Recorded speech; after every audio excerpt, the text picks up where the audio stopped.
Hello once again, it's Mr. Pete, your YouTube shop teacher, and this is tips number 844, which is part 2 of a two-part video on how to sharpen drills with the Vevor drill grinder. So before we get started, let me just say that you really need to read through this booklet that came with it. There's a lot of good pictures in there. The text isn't real great. And then you will want to watch this video and the previous one, part 1, that's number 843, where I lay all the groundwork and basis for this little machine here, which I have grown to be quite fond of. So let's get started here. First of all, talking just a little bit about safety. Also, before I go too far here, special thanks to Vevor and Iris, who works over there, for donating this for the good of the cause. Again, this is not a sponsored video, however, I did receive this item free. I am not paid to make this video. Also, if you have not already studied at least some on the basics and geometry of a twist drill, you really need to do that so that you understand what's taking place here on the tip of the drill bit as you grind it. Very important. Now, in regards to safety, remember this is a grinder, albeit one that doesn't produce a whole lot of sparks, but make sure you wear your safety glasses, and there is a guard here on the end. Make sure that you have that closed when you use it. I may have it open from time to time for photographic purposes, so be very careful with your eyes. Do not forget that. Also, another thing, there is some fine dust that if you would want to wear a respirator, if you have a problem, you may want to do that.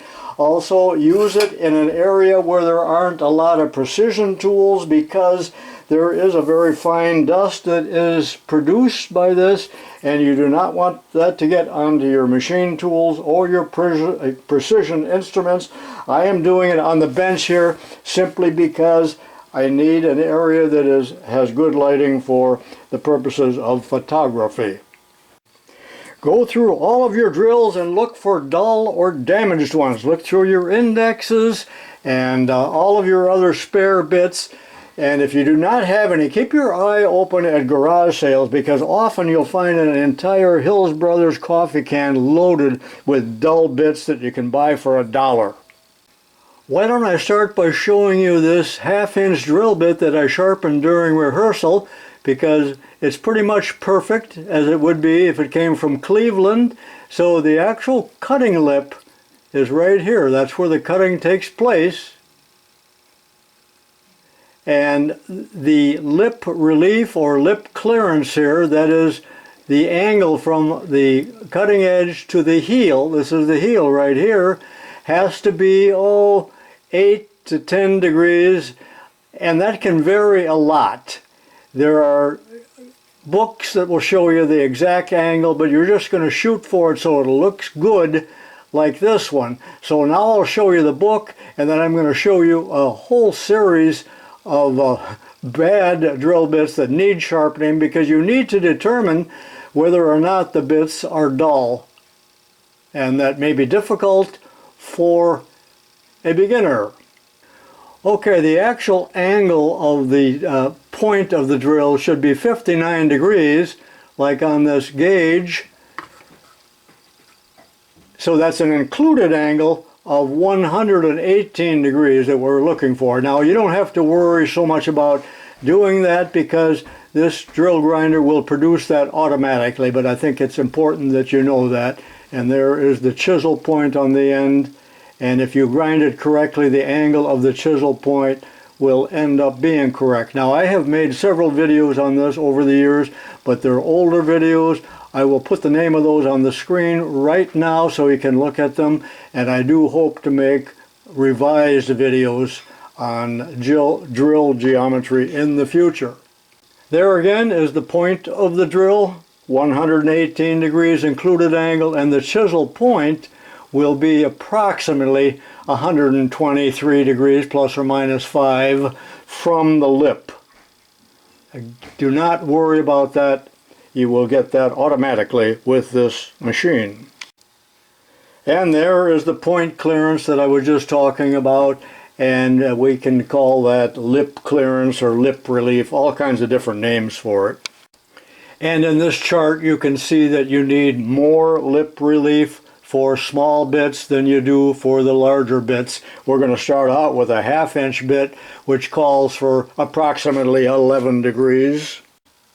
If you have badly damaged drill bits or a broken drill bit like this, either throw it away or you're going to have to amputate the end and rough grind it into the approximate shape.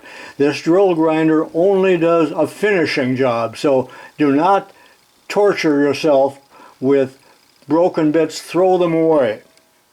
Okay, here's a drill that needs to be sharpened. When you examine it, you're going to see that it's kind of worn and chipped right here, and the other side is actually ruined right here in the area where the cutting takes place, probably caused by running the drill at too high of a speed.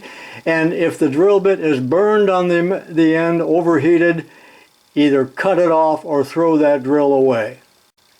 Here's a drill that I found among my junk drills that someone had ground off for whatever reason. And again, shape that on your rough grinder so that it looks approximately like this before you actually start to sharpen it. If you run across drills that have been sharpened many times and are shortened considerably, you may not want to deal with those, because as the drill gets shorter, the web gets thicker, and then you're going to have to thin the web, which we'll talk about possibly in another video. So you can see how thick the web already is on this. Now, that will drill fine if you drill pilot holes first, but it will have trouble starting without a pilot hole. Quite often you're going to find drill bits that are badly sharpened from the factory, especially if they're imports. So if you look at this one on the left here, that drill has excessive clearance on the lip and probably will dull rapidly. Here's one that has hardly any clearance and will not cut properly. So it's almost straight across, as you can see. Here's an example of a 1/2 inch drill that has way too much lip clearance. Here's a Silver and Deming drill that has been improperly sharpened. There is zero relief here, actually a little bit negative when you look at this side. Can you see that the heel is actually higher than the lip? No good at all. Needs to be sharpened. And to repeat myself, here is a drill properly sharpened and will cut beautifully. Alright, let's finally get down to sharpening some drills, shall we? I believe I'll start out by sharpening this bit. It's not particularly dull, but it does not have enough clearance, so I will select the 1/2 inch collet. But let me show you here, since these are in metric, and I have the caliper set for metric, so the 1/2 inch bit is about 12.5 millimeters.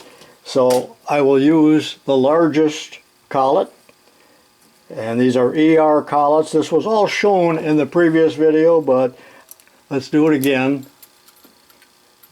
And put the knurled nut on there. Make sure you keep this thread clean. Then put the drill in, point first like this, and just snug it up. You do not want to tighten down. You want the ability to move it back and forth like this. First of all, we have to set the drill to the correct angle in the collet using the alignment base, and this is the alignment scale or adjusting knob. They have funny names for some of these parts, but if you do not do this correctly, you will in no way get a properly ground drill. Notice that there are two flats here on the collet holder, and there is a flat right here as well. Notice I've taken a little piece of red tape and put it on one of the flats and a piece of yellow tape on the other side. That's optional, but it might help you, and at least it will help with the instruction of this device here. So again, what we're going to do here is to place the round into the hole right here, like that, and turn it to the right, and there's a stop. That's as far as it will go, and then advance the drill bit in as far as it goes until it strikes the block, and then rotate it clockwise up against the block. Now I'm going to give you a better view of that, and then tighten it down. So let me show you that from another angle. But before we go any further, let me talk about this adjustment here. This is very critical. They call it the web diameter, but really it refers to the diameter of the drill in millimeters. So it's starting with a 3 millimeter and going up to 13. Now this is a 12.5 or 13 millimeter drill that's in there, the 1/2 inch. So what they're telling you to do, first of all, is turn this all the way clockwise until it stops, and then rotate it in the other direction until we get to the 13, which is 1/2 inch. Now I have found by practice that does not work at all. It does not give you the correct relief, and you will need to experiment with this in case some of these machines are not exactly the same as others. So I'm going to increase it by actually a full turn. So I'm on the 13 plus a full revolution. We'll see how that works out. Now let me show you again from the end here what I'm doing. Very important. And thank you to Mark for giving me the idea of shooting this angle in the video. So when I'm going to move the knob all the way down, can you see that the block is moving down now? So that's as far as it goes, and then again I am backing it, raising it up to the 13, and then another full revolution, and then we'll take the drill that's in the holder, bring the holder into place so it locks to the right like that, and then the drill can still be moved in and out of the collet easily enough, and rotate it until it hits the block. Can you see that? And that's the point at which I will tighten it and make sure it doesn't slip on you. I'm holding this knurl and I'm turning the other knurl clockwise. You don't need to overdo it. Now we are finally, at long last, ready to actually sharpen the drill. As noted in the earlier video, part 1, I have already set this for 118 degrees. That will give you the 59-degree side angle on your drill. So that's essential, and you probably never will move it from that adjustment. And you'll see there's 2 flats here. Now I'm the one that put that white mark on there. You may want to make a mark on there, or you may not want to. And that is as far as it moves. So I like to have the white mark toward the top. Now take the entire assembly here, and I like to start with the red side, but it doesn't matter at all, nor does the color, and move that right in until the flats align with one another, and then we are ready to actually start grinding, and we'll do that by pushing in gently as we grind and rotating it clockwise, backing off, and repeating until all grinding stops on that lip of the drill bit, and then we're ready to rotate it 120 degrees and do the same thing on the other side. You will be able to hear and feel the grinding and when the grinding actually stops. I will be giving you several views of this grinding operation. So this is the bird's eye view, this is the wheel, and now I will move the drill and the holder into this hole. Notice the red mark there and the white mark, and I'll move it up against the wheel, and when I turn it on I will be rotating it like this. I will not be talking, it might be too noisy, so here we go. Safety glasses on.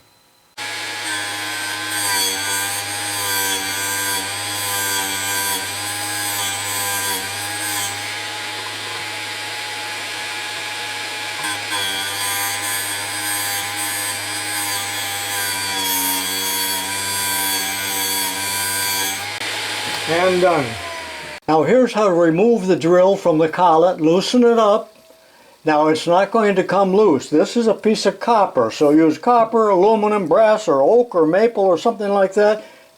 Tap it like that, and then it will lift right out, and now we can examine the tip, and you can see that it's just beautifully ground. See the relief on it? And I'm going to show you this on the optical comparator at the end of the video, if you can take it. So that's a 1/2 inch bit. Let's do it with another 1/2 inch bit, and I will show you another angle of what I'm doing. I think that helps a lot if you can see various views. I have removed the guard from the end of the machine. Do not do that. It's only been removed for photographic purposes. This is a different drill. This is another dull 1/2 inch drill bit already mounted. And from the looks of the previous drill, you probably will realize that I have adjusted it correctly at the other end of the machine that I showed you already. So, and I'm normally looking down this hole where my finger is. That's what you're looking at when you are drilling. You can use auxiliary lighting if need be. So, starting again with the red into the flats. Now I'll turn the machine on, put the safety glasses on, and I'm ready to grind. I will not talk.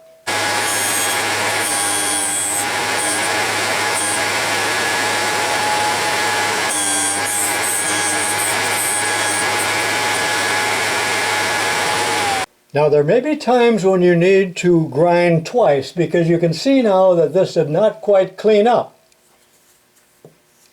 because the angle was that far off on the dull bit. So I will readjust this in the collet and then come right back and we'll grind it again. And here we go again.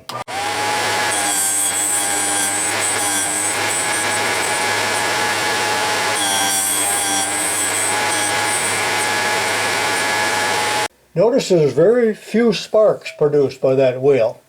And there it is. Perfect grind, ready to drill. This is a 3/8 drill, which is about 10 millimeter, and it's in the 10 millimeter collet. And I have set the adjustment knob here for 180 degrees, or actually 360 past the 10 millimeter. And I'm adjusting it now, bringing the drill in, rotating it against the stop, and tightening it, and I'm ready to drill. You see, that can be done very quickly. I made it sound complicated, but it is not. Here's a slightly different view with a 3/8 drill.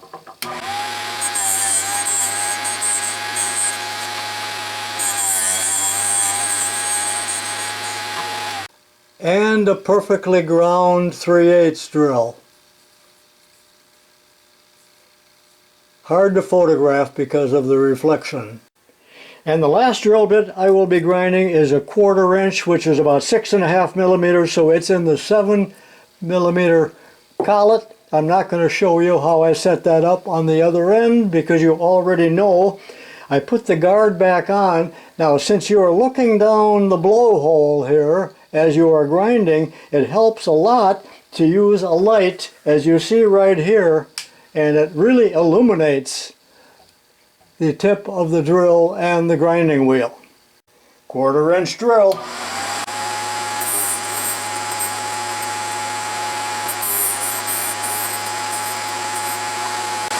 Perfect grind every time. Okay, let's test one of these 1/2 inch diameter drills that I have sharpened. I'm going to drill aluminum, and the reason I'm doing it in the lathe, I think you can see the chip formation a little bit better. Now there should be 2 equal chips coming out if both lips are ground equally.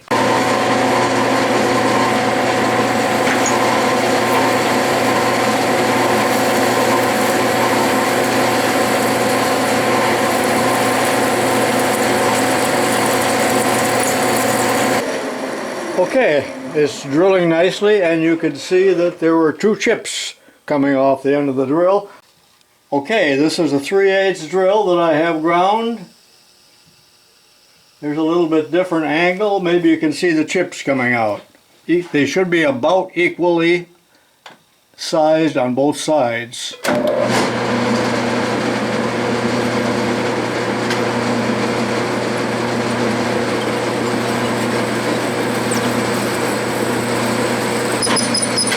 Now what that proves is that both lips have been ground pretty darn near equally.